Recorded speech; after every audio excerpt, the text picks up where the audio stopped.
Ah, Christmas, a time of merriment and cheer with twinkling lights, delightful gifts, and the enchanting aroma of cinnamon and pine. The world over, this time of year is synonymous with joy, love, and the spirit of giving, right? Well, not quite. The holiday holds a much darker side, hidden in the folds of folklore and traditions from around the world. A side that's not so jolly or bright. There is a world beyond the merry Santa Claus and his sleigh of gifts. A world that takes us on a chilling journey into the shadows of Christmas traditions, where the line between festive and frightening becomes remarkably thin. In some areas of the world, Christmas is not just about jingle bells and mistletoe. Here, the holiday season comes with tales of eerie creatures and spine-chilling traditions. These stories are passed down generations, not to spread cheer, but to serve as a warning. So, if you're willing to pull back the curtain on the holiday you thought you knew, then you're in the right place.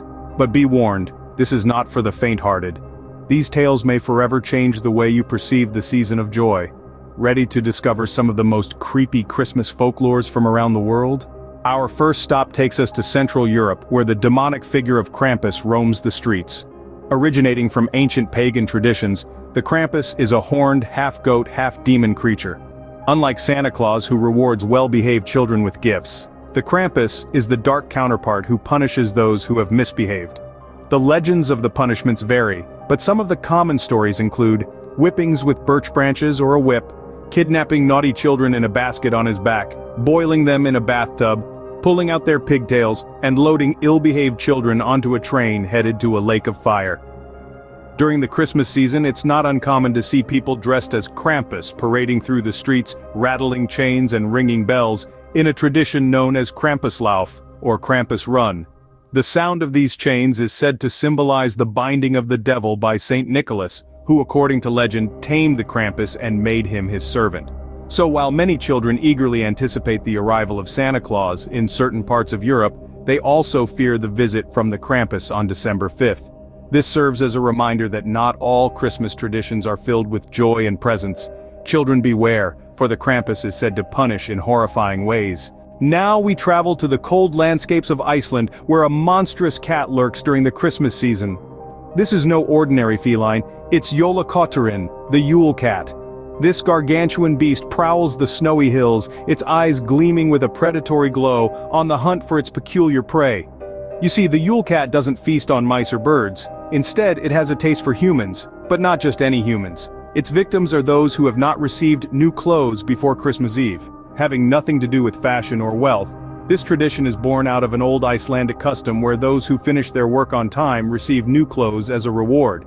Those who don't, well, they become the Yule Cat's Christmas dinner. So, if you're in Iceland and hear a monstrous meow, you better hope you're wearing something new. Socks and a tie don't sound so bad now, do they? Still in Iceland, we come across the Yule Lads, mischievous creatures who visit homes during the last 13 nights before Christmas. The Yule Lads are the sons of two trolls living in the Icelandic mountains. More on the family later. These 13 pranksters each come with their unique quirks and tricks. Various folk tales and stories feature numerous names for the Yule Lads. A well-received poem about these mischievous figures, initially published in 1932, significantly contributed to popularizing both the names and the count of the Yule Lads. The 13 names commonly known among Icelanders today are all drawn from this influential poem. The Yule Lads begin to arrive one by one, starting from December 12th. First is Sheepcoat Clod, he steals milk from sheep. Next is Gully Gawk, who prefers to steal cow's milk. Stubby takes leftover food from pans. Then there is Spoon Licker. Can you guess what he does while you clean your spoons? Pot Licker shows up and, you guessed it, steals and licks your unwashed pots. Continuing this trend, Bowl Licker comes in and eats anything left in bowls. Be sure to close all of your doors before Door Slammer gets there. Skyr Gobbler is next, hide the yogurt. Sausage Swiper steals all of your sausages, hide those as well.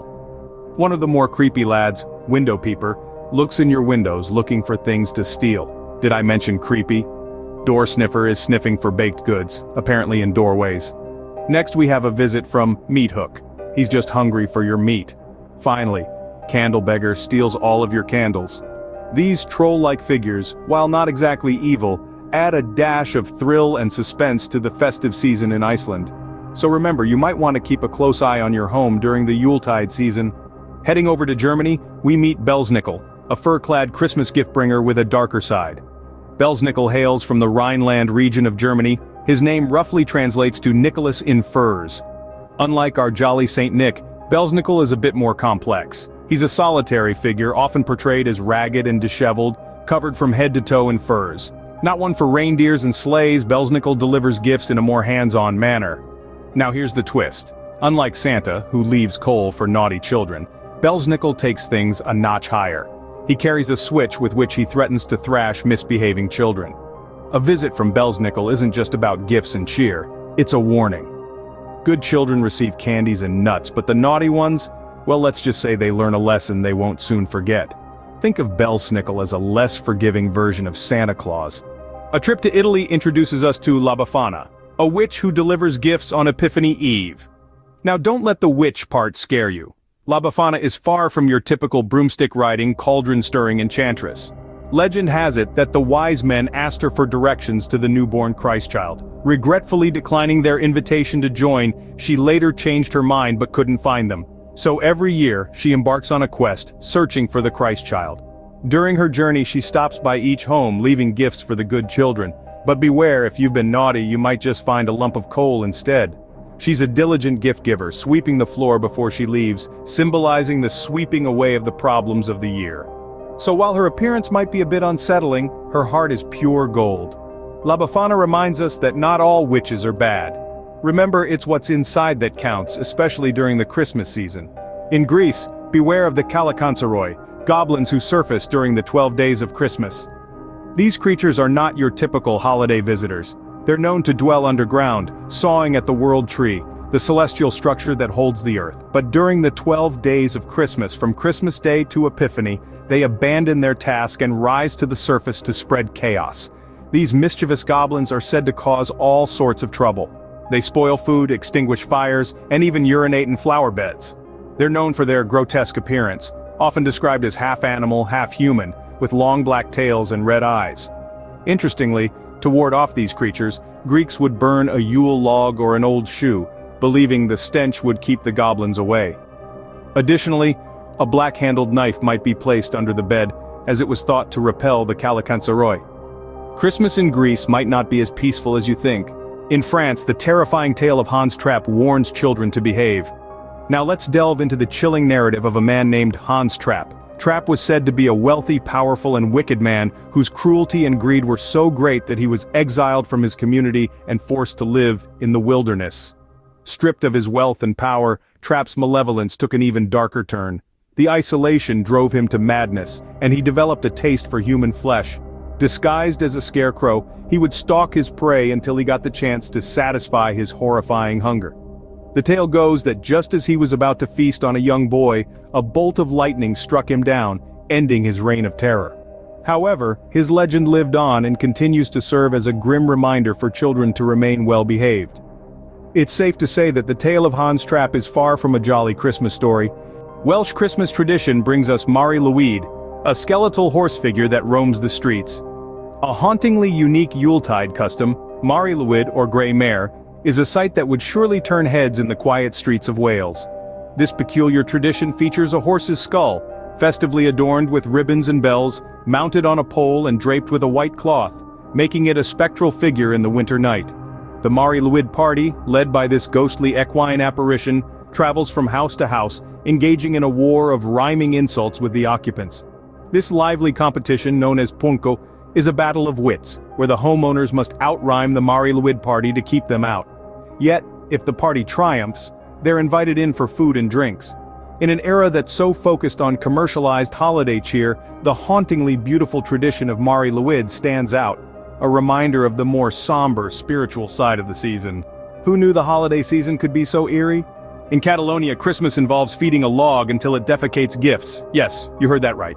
Now let's dive into one of the most unique and, dare I say, somewhat bizarre Christmas customs, the tradition of cagatio, or the pooping log. In the lead-up to Christmas, Catalan children care for a hollow log, known affectionately as tio. They cover him with a blanket to keep him warm and feed him fruits, nuts, and sweets.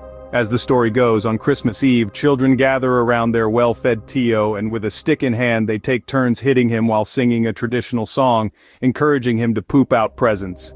And voila! Once the song ends, children lift the blanket to reveal small gifts and sweets that Tio has produced. It's a fun, albeit unusual tradition that brings joy and laughter to children and adults alike. It's hard to imagine a Christmas tradition more strange than this. As we delve deeper into our chilling narrative, we return to Iceland. Here, the holiday season is blanketed in a sense of dread, born from the lore of Gryla. This fearsome giantess dwelling in the remote mountains is renowned as the mother of the Yule lads, and for her insatiable appetite for children, especially the ones bold enough to misbehave. She reigns over her family that includes her 13 mischievous sons, and the family pet, Jólakötturinn, the Yule cat, as discussed previously in this video. Folklore states that her choice dish is a stew made of naughty children. If this doesn't inspire you to behave, then nothing will. Even today, parents in Iceland use the story of Gryla to instill discipline in their kids. The image of Gryla has infiltrated countless Yule poems and songs throughout the years, assimilating deeply into the fabric of Iceland's holiday customs. Remember, if you find yourself in Iceland, make sure you're on your best behavior, or you might end up as Gryla's dinner. Our final stop takes us back to Germany, where we meet Frau Perchta, a witch who punishes the idle. This is no ordinary witch, oh no. She has a rather specific modus operandi. If you've been lazy, if you've not spun your wool by Christmas, beware, for Frau Perchta may pay you a visit. She isn't one for half measures. She'll slice open your belly, remove your stomach and guts, and replace them with pebbles and straw. A rather gruesome punishment, wouldn't you agree? But it's not all doom and gloom. If you've worked hard, Frau Perchta will reward you with a small silver coin, quite the contrast to her otherwise brutal approach. She is said to either appear as a beautiful woman or a scary hag, who can be kind or cruel. The version you see will depend on how hard you worked. Be sure to eat the proper foods leading up to the holiday, and leave a snack out for her if you are worried you weren't productive enough this year. So you see, even the festive season isn't safe from the dark and ominous tales of folklore. These stories serve as reminders that not everything about Christmas is sugar and spice. So stay productive, or you might just attract the attention of Frau Perchta. We thought this modern Christmas tradition deserved honorable mention. The Elf on the Shelf. It involves a merry elf, sent directly from Santa Claus, tasked with the job of monitoring children's activities. Each night reporting the daily happenings to Santa. With the break of each day, the elf reappears in a new and unexpected location, kickstarting an exciting game of hide-and-seek. But remember, this is not just fun and games, it's a subtle reminder that you're under constant scrutiny. The elf is always making a list, checking it twice, and he's got his eyes on you. Be sure to subscribe and hit that notification bell so you don't miss any future videos. Every culture has its own unique and often unsettling take on Christmas. In some places, it is not Santa Claus who visits the children, but a creature far less benevolent. In others, the festivities are marked not by the exchange of gifts, but by peculiar and sometimes horrifying customs. Each tale, as diverse as it is unique, adds a mysterious layer to our conventional understanding of Christmas. So as you celebrate this festive season, spare a thought for these darker, creepier Christmas traditions. Who knows, they might just add a little spice to your celebrations.